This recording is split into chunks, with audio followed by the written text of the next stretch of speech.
જય શ્રી રામ.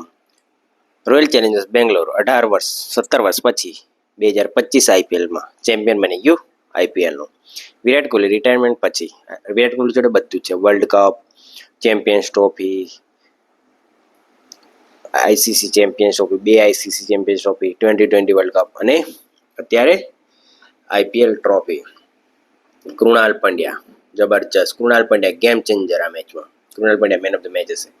પછી Bhubaneswar Kumar 2 wicket. Shreyas અય્યરની wicket રૂથડ લીધી જબરજસ્ત. ઇઝ ધ ગેમ ચેન્જર બહુ જબરજસ્ત. આરસીબી 2025 આઈપીએલનું ચેમ્પિયન બની ગયું. બહુ જબરજસ્ત. What a match. જે ગેમ ચેન્જર ઓવર નાખી છે. ત્રીજી, ચોથી, પાંચમી ને છઠ્ઠી જોસ હેઝલવુડ અને ભુવનેશ્વર કુમારની ઓવર. પછી યશ દયાળ, પછી